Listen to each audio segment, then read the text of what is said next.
Hello guys, मैं हूं मनीष वर्मा। आप देख रहे हैं learn of techno. Dear friend, हमारा थ्योरी का सेशन चल रहा है जिसमें हमारा जो 4th लेसन है वो भी क्लियर हो गया था और 5th लेसन भी क्लियर हो गया था पीछे की क्लासों में, लेकिन उनके हम क्वेश्चन आंसर नहीं कर पाए थे।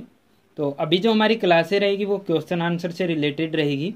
ठीक है, तो अगर आप ये वीडियो देख रहे हैं तो मेरा आपसे यही सजेशन है कि आप पहले जो लेसन है उनकी वीडियो आप एक बार वॉच कर लीजिए। उसके बाद अगर आप क्वेश्चन आंसर की वीडियो अगर वॉच करेंगे तो आप प्रत्येक क्वेश्चन के आंसर है वो साथ साथ में दे पाएंगे। अगर आपको उसके बाद में किसी भी प्रकार का कोई डाउट रहता है आप हमें कॉन्टैक्ट कर सकते हैं। कॉन्टैक्ट नंबर आपको डिस्क्रिप्शन में दिए हुए हैं। इसके अलावा इंस्टा और टेलीग्राम पर भी आप हमें ज्वाइन कर सकते हैं। कमेंट बॉक्स में भी कमेंट छोड़ सकते हैं। अगर आपको कोई भी डाउट रहता है आपका डाउट है वो क्लियर किया जाएगा। ठीक है डियर फ्रेंड, चलिए क्लास को शुरू करते हैं।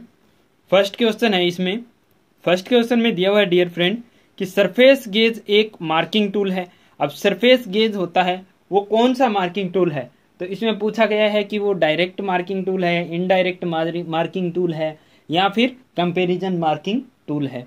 तो सरफेस गेज जो हमारा होता है वो इनडायरेक्ट मार्किंग टूल होता है। अब इनडायरेक्ट मार्किंग टूल यानी कि अप्रत्यक्ष, कौन सा अप्रत्यक्ष मार्किंग टूल हमारा कौन सा होता है, सरफेस गेज होता है। अब सरफेस गेज के दो नाम और होते हैं, जैसे कि मैंने पीछे की क्लास में आपको क्लियर किया था कि सरफेस गेज को मार्किंग ब्लॉक और स्क्राइबिंग ब्लॉक भी कहते हैं। क्या क्या कहते हैं, मार्किंग ब्लॉक सॉरी इरेज करके दोबारा से लिख देता हूं, थोड़ा गलत हो गया।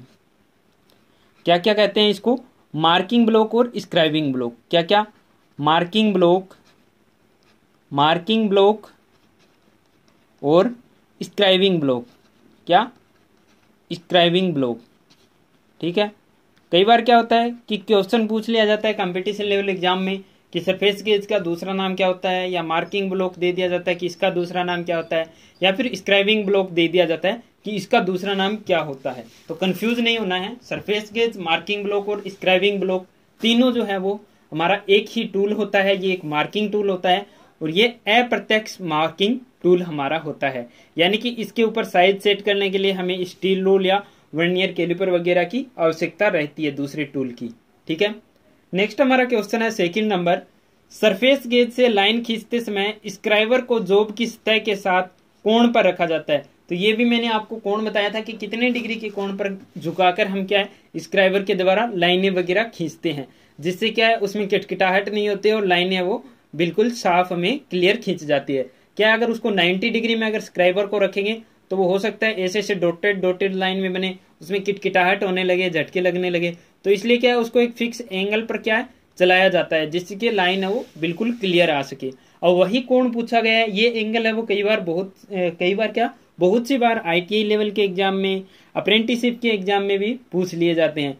तो ये कितने डिग्री के कोण पर रखा जाता है, तो ये कोण रहता है वो 30 से 35 डिग्री का कोण पर झुकाकर क्या लाइनें खींची जाती है। यानी कि सरफेस गेज के साथ में हम स्क्राइबर को सेट करेंगे वो 90 डिग्री में सेट नहीं करेंगे, 30 से 35 डिग्री के कोण पर झुकाकर क्या उसको सेट करेंगे। ठीक है, नेक्स्ट है मार्किंग की अधिक शुद्ध विधि नहीं है। अब कौन सी विधि है वो मार्किंग की अधिक शुद्ध विधि नहीं है, तो कौन सी विधि होती है जो सबसे अशुद्ध होती है, तो टेम्पलेट के द्वारा जो हम मार्किंग करते हैं। जैसे एक तो होता है प्रत्यक्ष मार्किंग टूल, जिससे क्या जितने साइज का खोला उसी के द्वारा क्या हम मार्किंग कर लें। एक होता है अप्रत्यक्ष मार्किंग टूल, उसमें क्या करेंगे हम कोई स्टील रूल वगैरह की सहायता लेंगे, उसके बाद में उसका साइज हम ओपन करेंगे, आफ्टर देन हम उस पर लाइन क्लिक करेंगे, वो अप्रत्यक्ष होता है। और थर्ड हमारा होता है कंपेरिजन। कंपेरिजन में क्या होता है कि जैसे कोई हमारा, जैसे कि मान लो ये हमारा कोई जॉब बनाना है हमें, ठीक है, तो अब इसके आकार का क्या करेंगे हम बना लेंगे एक टेम्पलेट तैयार कर लेंगे। उसके बाद में जैसे ये हमारा कोई पार्ट है तो इसके ऊपर क्या करेंगे इस टेम्पलेट को यहाँ पर रखेंगे, इस टेम्पलेट को क्या करेंगे यहाँ पर रखेंगे इस टेम्पलेट को। ठीक है, और उसके बाद में क्या करेंगे यहाँ पर लाइनें खींच लेंगे इसके द्वारा। तो क्या वो होती है जो टेम्पलेट द्वारा, यानी कि कंपेरिजन मार्किंग। ठीक है, यानी कि इससे हमने क्या कर दिया, कंपेयर कर दिया उसको, जो तुलनात्मक मार्किंग होती है हमारी। ठीक है, तो वो कौन सी मार्किंग विधि अधिक शुद्ध विधि नहीं है, इसमें कौन सा पूछा, अशुद्ध विधि पूछी है, तो वो कौन सी होती है, टेम्पलेट के द्वारा जो हम मार्किंग करते हैं। ठीक है, नेक्स्ट हमारा कौन सा है डियर फ्रेंड, नेक्स्ट है हमारा 4 नंबर। नेक्स्ट कौन सा है 4 नंबर, इसमें क्या दिया हुआ है, इसमें दिया हुआ है उद्योगों में मार्किंग के लिए अधिकतर खालिस्तान विधि प्रयोग की जाती है, यानी कि इंडस्ट्रीज एरिया में कौन सी विधि वो ज़्यादातर यूज की जाती है।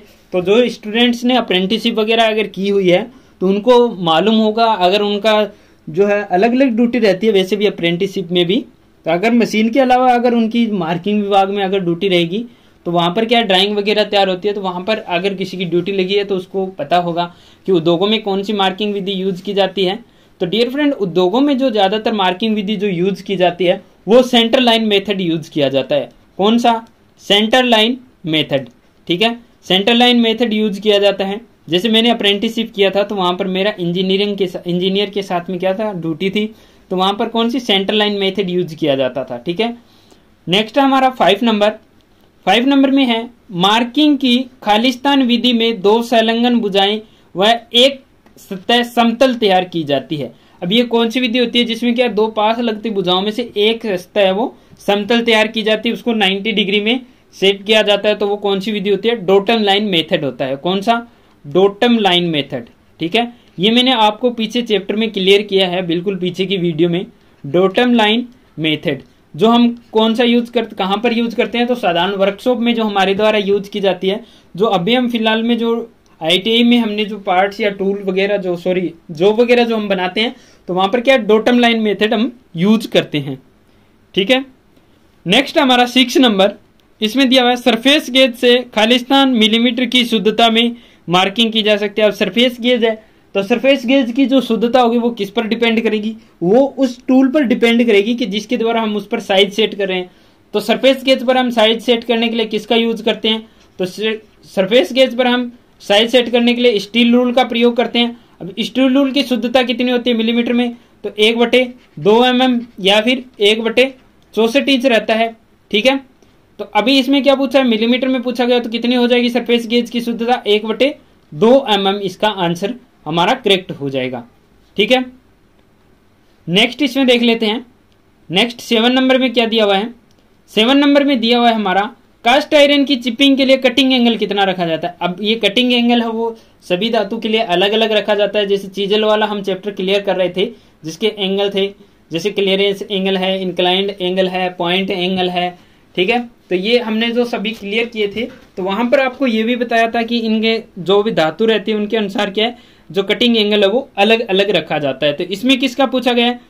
कास्ट आयरन की चिपिंग के लिए कटिंग एंगल कितना रखा जाता है? तो डियर फ्रेंड, कितना रखा जाता है कास्ट आयरन की चिपिंग के लिए?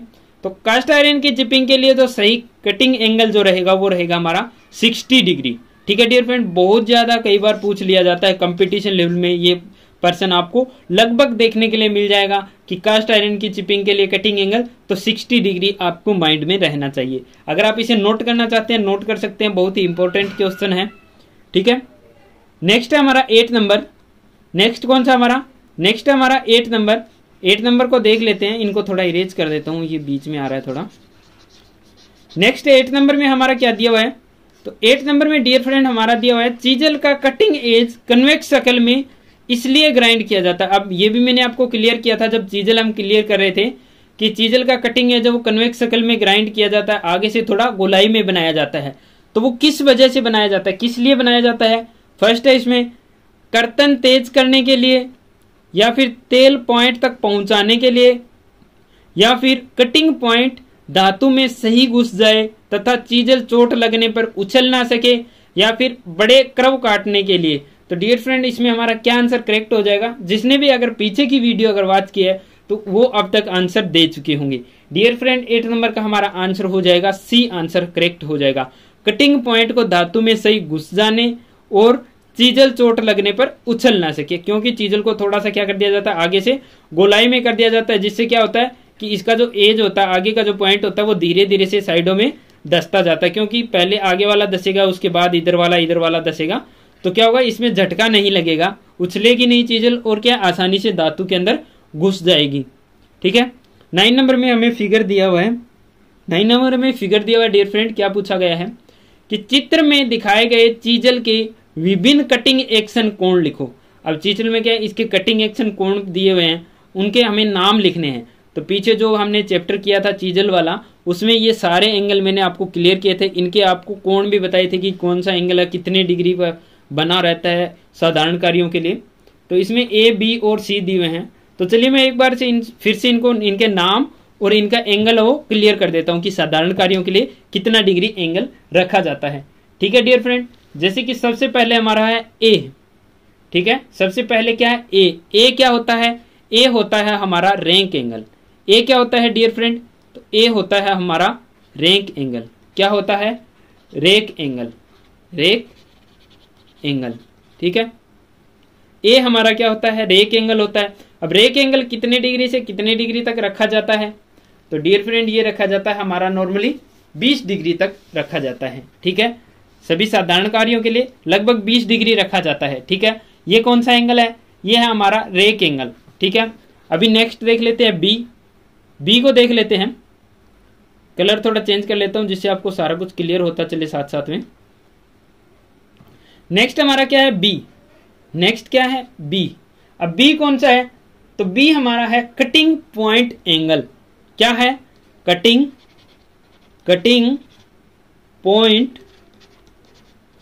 Point angle.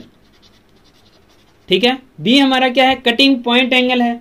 अब कटिंग पॉइंट एंगल है वो नॉर्मल कार्यों के लिए कितना रखा जाता है? तो कटिंग पॉइंट एंगल है वो नॉर्मल कार्यों के लिए 60 डिग्री रखा जाता है। ठीक है डियर फ्रेंड, थर्ड हमारा आता है, थर्ड हमारा क्या आता है?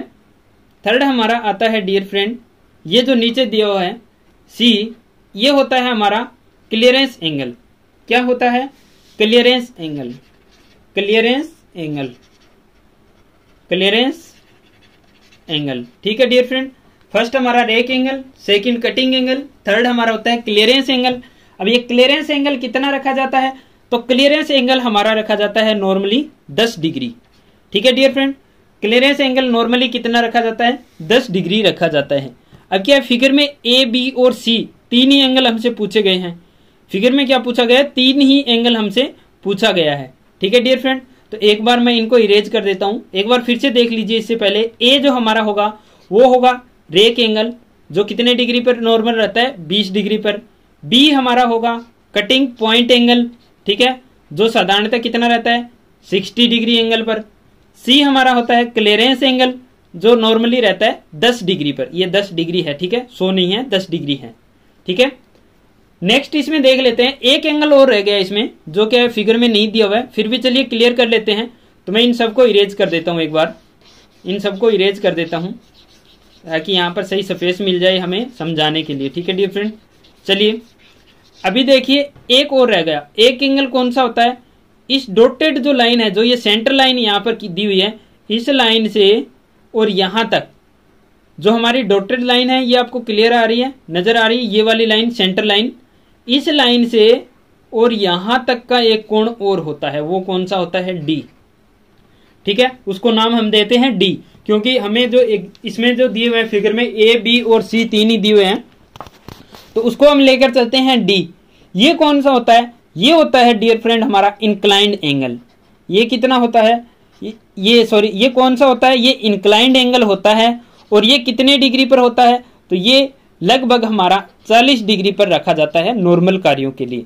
ठीक है, कितना है? Inclined angle. अब इंक्लाइंड एंगल कौन सा होता है? इंक्लाइंड एंगल होता है कि कितने डिग्री के कोण पर हम चीजल को पकड़ रहे हैं। तो सरफेस से और चीजल के सेंटर तक की जो बीच का कोण होता है वो कौन सा होता है? हमारा डी, जिसको बोलते हैं इंक्लाइंड एंगल रहता है। ठीक है, ए हमारा होगा rake angle, B cutting angle, C clearance angle और डी हमारा होता है इंक्लाइंड एंगल। ठीक है डियर फ्रेंड, मैं इस पर ज्यादा फोकस क्यों कर रहा हूं? क्योंकि आईटीआई लेवल का आप एग्जाम दे रहे हैं, अप्रेंटिसशिप लेवल का एग्जाम दे रहे हैं, सीटीआई का एग्जाम दे रहे हैं, या फिर डियर फ्रेंड आप कोई भी आईटीआई से रिलेटेड एग्जाम दे रहे हैं, तो उसमें ये क्वेश्चन है वो लगभग पूछ लिया जाता है एंगल से रिलेटेड। एक क्वेश्चन आपको देखने के लिए मिल जाता है, इसीलिए मैं आपको इस पर बार बार फोकस करवा रहा हूं। ठीक है डियर फ्रेंड, चलिए आगे देख लेते हैं। आगे क्या दिया हुआ है इसमें? 10 नंबर में देख लेते हैं क्या दिया हुआ है। 10 नंबर में दिया हुआ है सिंगल कट फाइल का प्रयोग किया जाता है। सिंगल कट फाइल का यूज हम कहां पर करते हैं? अब सिंगल कट और डबल कट फाइलें थी, फाइल में हमने क्लियर किया था कट के अनुसार फाइलें single cut, double cut, covered cut, rasp cut और स्पाइरल कट, 5 टाइप की होती है। तो उसमें से एक फाइल थी सिंगल कट, जिसका एंगल कितने डिग्री पर दांते कटे होते हैं? 60 डिग्री पर सिंगल कट में दांते कटे हुए होते हैं। ठीक है, तो उसका प्रयोग कहाँ पर किया जाता है, अब उसका यूज है वो कहाँ पर किया जाता है। तो फर्स्ट में है हार्ड धातु को फाइल करने के लिए, सेकंड है नरम धातु को फाइल करने के लिए, थर्ड है वेल्ड धातुओं को फाइल करने के लिए, और फोर्थ है अधिक धातु घिसाने के लिए। तो जो हमारी सिंगल कट जो फाइल होती है, सिंगल कट जो फाइल होती है वो नरम धातु को फाइल करने के लिए यूज की जाती है, यानी कि बी आंसर हमारा इसमें करेक्ट हो जाएगा। नरम धातु की फाइलिंग करने के लिए सिंगल कट फाइल का यूज है वो किया जाता है, या फिर फिनिशिंग के लिए भी हम इसको यूज कर सकते हैं सिंगल कट फाइल को। अगर यहाँ पर नरम धातु न देकर फिनिशिंग के लिए दिया हुआ था और बाकी तीनों ऑप्शन अगर सेम रहते तो भी हमारा कौन सा फिनिशिंग के लिए भी हमारा करेक्ट आंसर होता। ठीक है डियर फ्रेंड, आगे हमारा दिया हुआ है 11 नंबर। 11 नंबर में क्या दिया हुआ है, हमें फिगर दिखाए हुए हैं चीजल्स के।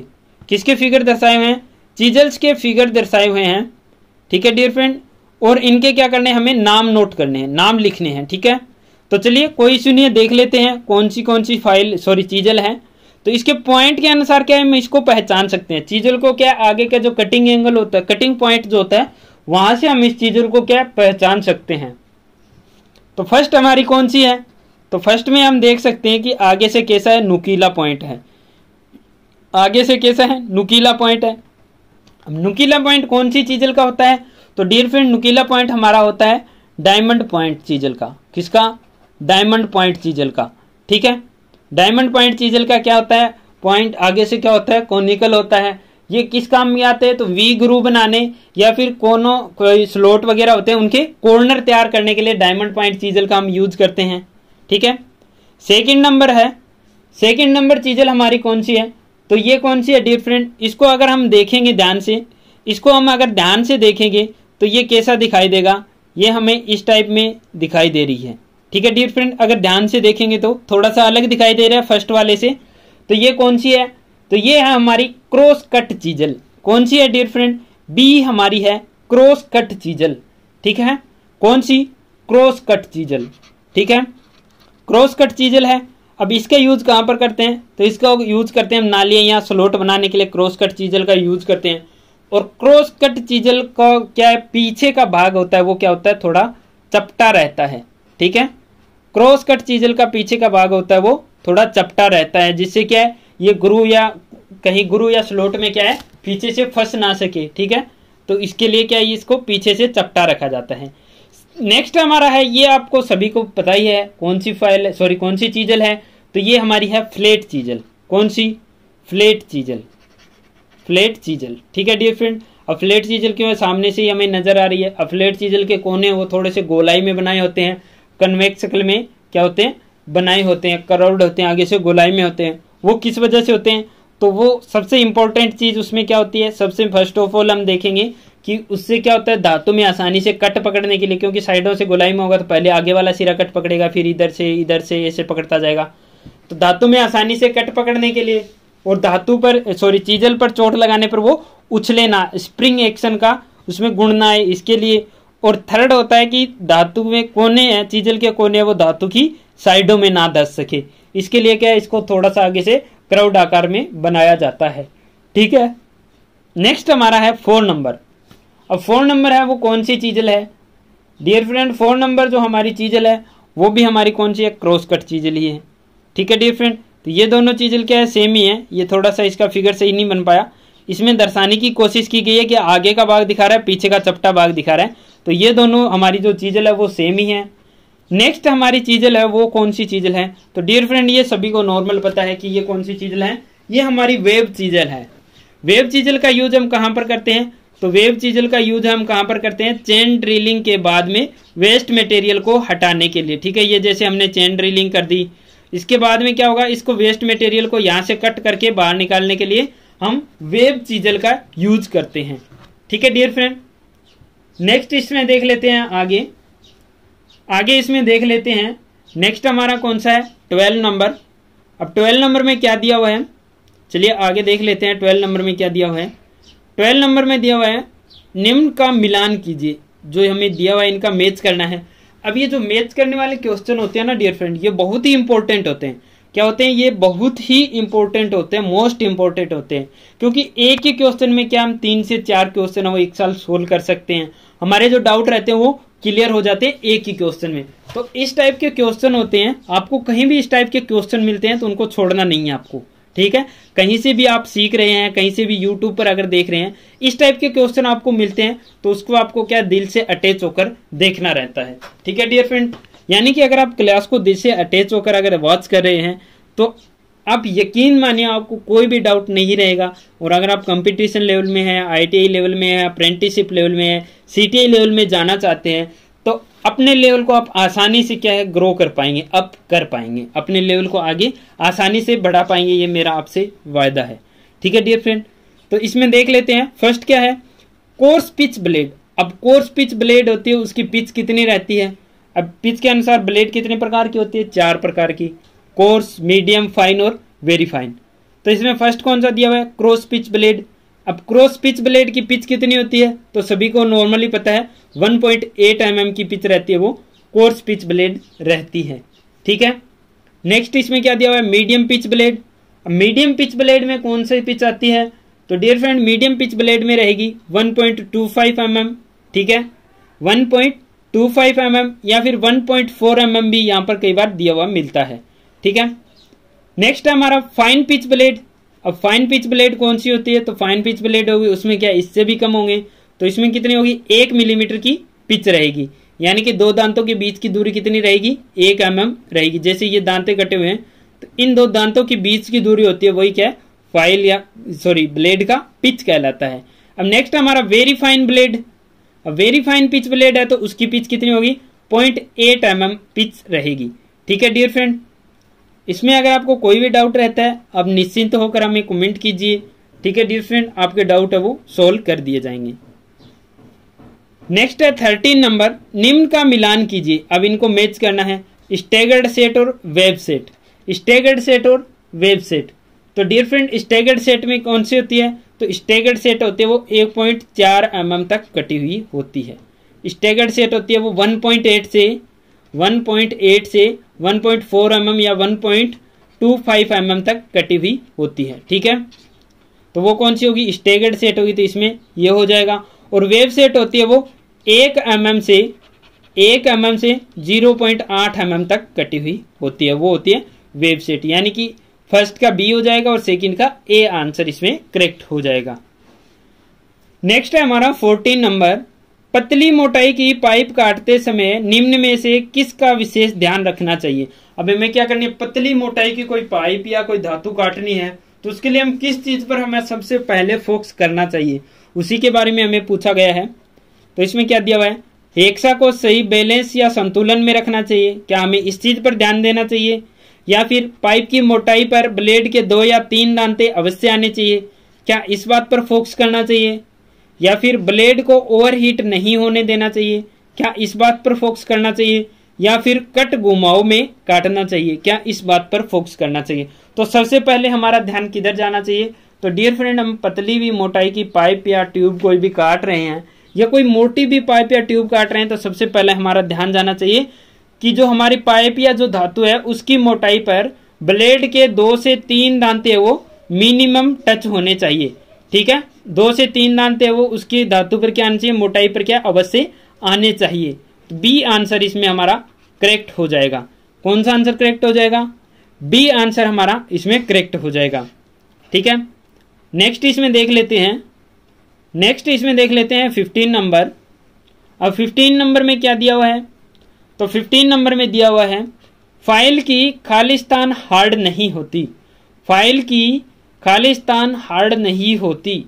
अब क्या चीज फाइल का हार्ड नहीं होता, तो डियर फ्रेंड नॉर्मली सभी को पता है फाइल का टेंग है वो सॉफ्ट रखा जाता है, टेंग है वो सॉफ्ट रखा जाता है, यानी कि फाइल का टेंग है वो हार्ड नहीं होता है। अब फाइल के टेंग को सॉफ्ट क्यों रखा जाता है, तो फाइल के टेंग को सॉफ्ट इसलिए रखा जाता है कि फाइल के टेंग हम हैंडल में किसको फिट करते हैं, फाइल के टेंग को फिट करते हैं। अब हैंडल को फिट करते समय तो उस पर क्या किया जाता है, चोट लगाई जाती है, या फिर हैंडल को निकालते समय भी क्या उस पर चोट लगाई जाती है। तो चोट से झटके जो लगते हैं तो चोट से क्या टूटने से बचाने के लिए टेंग को क्या रखते हैं, सॉफ्ट रखते हैं, ठीक है। नेक्स्ट है हमारा 16 नंबर, फाइल की लंबाई खालिस्तान से खालिस्तान तक मापी जाती है। अब फाइल की लंबाई होती है वो कहाँ से कहाँ तक मापी जाती है? डियर फ्रेंड, हमने लेसन में इसको बहुत ही गहराई से क्लियर किया था, आपको फिगर में दिखाकर ये बातें क्लियर की थी कि फाइल की लंबाई है वो कहाँ से कहाँ तक ली जाती है। तो फाइल की लंबाई हमारी हील या शोल्डर से पॉइंट तक की दूरी से ली जाती है। कहाँ से? हील से पॉइंट तक की सीधी दूरी तक ली जाती है। ठीक है, हील से पॉइंट तक की सीधी दूरी से लिया जाता है। नेक्स्ट है, फाइल खालिस्तान की बनाई जाती है। फाइलें होती है नॉर्मली किसकी बनाई जाती है? तो हाई कार्बन स्टील की बनाई जाती है। HCS लिखते हैं शॉर्ट में, high carbon steel, high carbon और स्टील क्या हो गया? HCS की बनाई जाती है फाइलें। फाइल के फेस उभरे होते हैं, जिसे क्या कहते हैं? फाइल का फेस क्या होता है? कुछ भाग उभरा हुआ बनाया जाता है, तो उस चीज को हम क्या कहते हैं? तो उसको हम कहते हैं कन्वेक्सिटी। क्या कहते हैं? कन्वेक्सिटी। क्या कहते हैं? कन्वेक्सिटी कहते हैं। ठीक है, कन्वेक्सिटी ऑफ फाइल क्यों रखी जाती है, उसको उभरा हुआ क्यों बनाते हैं? तो क्या है कि जब हम फाइल से हम घिसाई करते हैं तो दोनों हाथों का बैलेंस बनाना क्या है, इतना आसान नहीं हो पाता है। इसके लिए क्या फाइल में कन्वेक्सिटी दी जाती है, जिससे कि हमारा जॉब है वो पूरी लंबाई या पूरी चौड़ाई तक क्या एक समान घिस सके। ठीक है, इसलिए क्या उसको बीच में से थोड़ा सा कन्वेक्स बनाया जाता है। और सेकंड इसका रीजन होता है कि जब फाइल को हार्ड करते हैं तो क्या उस फाइल की लंबाई होती है वो ज्यादा रहती है। तो जब उसको ठंडा करते हैं हार्डनिंग के लिए, ठंडा करते हैं तो क्या उसमें बेंट होने का डर रहता है फाइल में, इसलिए क्या है बीच का भाग को उभरा हुआ बनाया जाता है थोड़ा सा, यानी कि उसमें कन्वेक्सिटी दी जाती है। नेक्स्ट हमारा 19 नंबर, फाइल के फेस पर प्रति वर्ग सेंटीमीटर दांतों की संख्या को क्या कहते हैं? तो फाइल के फेस पर प्रति वर्ग सेंटीमीटर दांतों की संख्या होती है तो वो क्या कहलाती है? तो वो डियर फ्रेंड ग्रेड कहलाती है। चाहे किसी भी कटिंग टूल में हो, किसी भी कटिंग टूल में प्रति वर्ग सेंटीमीटर दांतों की संख्या होती है, उस कटिंग टूल का ग्रेड कहलाता है। नेक्स्ट है, सेकंड कट फाइल के अनुसार होती है। अब सेकंड कट फाइल खालिस्तान के अनुसार होती है। ये क्वेश्चन यहाँ पर क्यों पूछा गया है? क्योंकि एक क्वेश्चन और भी पूछा जाता है यहाँ पर, जैसे कि यहाँ दिया हुआ सेकंड कट फाइल खालिस्तान के अनुसार होती है। दूसरा आपको क्वेश्चन मिलेगा डबल कट फाइल खालिस्तान के अनुसार होती है। डबल कट फाइल और सेकंड कट फाइल में क्या है डियर फ्रेंड, स्टूडेंट है वो बहुत ज्यादा कंफ्यूज हो जाते हैं और इसी चक्कर में क्या है वो आंसर है वो करेक्ट नहीं कर पाते हैं। ठीक है, तो क्या है सेकंड कट फाइल खालिस्तान के अनुसार होती है। तो सेकंड कट फाइल जो होती है वो ग्रेड के अनुसार होती है। ठीक है, ग्रेड के अनुसार क्या होती है? सेकंड कट फाइल होती है। और डबल कट ठीक है, डबल कट फाइल होगी वो क्या होगी? कट के अनुसार रहेगी। ठीक है, डबल कट फाइल रहेगी वो कट के अनुसार रहेगी और सेकंड कट फाइल रहेगी वो ग्रेड के अनुसार रहेगी। ठीक है, नेक्स्ट है 21 नंबर, राउंड फाइल की सतह पर खालिस्तान कट कटे होते हैं। अब राउंड फाइल की सतह पर कौन से दांते कटे हुए होते हैं?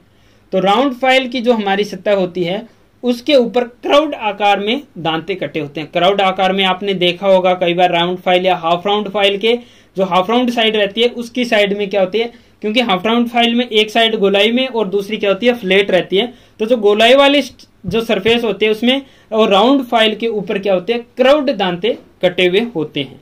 ठीक है, गोलाई में। नेक्स्ट है हमारा 22 नंबर, एक्सा ब्लेड की लंबाई खालिस्तान से खालिस्तान तक मापी जाती है। कंपटीशन लेवल में भी ये क्या क्वेश्चन पूछ लिया जाता है, नोट करना चाहते हैं नोट कर सकते हैं। वैसे नॉर्मली सभी को पता रहता है कि एक्सा ब्लेड की लंबाई है वो एक पिन होल के सेंटर से दूसरे पिन होल के सेंटर तक की दूरी से ली जाती है। एक पिन होल के सेंटर से दूसरे पिन होल के सेंटर तक की दूरी से लिया जाती है, या फिर एक पिन होल के फर्स्ट किनारे से दूसरे पिन होल के सेकंड किनारे तक की दूरी से ली जाती है। ठीक है, अब किनारे की दूरी से ली जाती है तो किस टाइप में रहेगा, जैसे कि एक होल ये है, एक होल ये है, ये क्या हमारी फाइल है। तो अगर इस किनारे से लेकर चलेंगे, सॉरी ये हमारी एक्सा ब्लेड है, इस किनारे से माप लेना शुरू करेंगे तो इस किनारे तक ही जाएंगे। अगर आगे वाले किनारे से शुरू करेंगे तो आगे वाले किनारे तक बढ़ेंगे। ठीक है डियर फ्रेंड, चलिए आगे देख लेते हैं 23 नंबर। इसमें क्या दिया हुआ है, हेक्सा ब्लेड के बने होते हैं। अब हेक्सा ब्लेड वो किसके बने होते हैं, तो नॉर्मली हेक्सा ब्लेड होते हैं वो हाई कार्बन स्टील के बने हुए होते हैं, HCS के।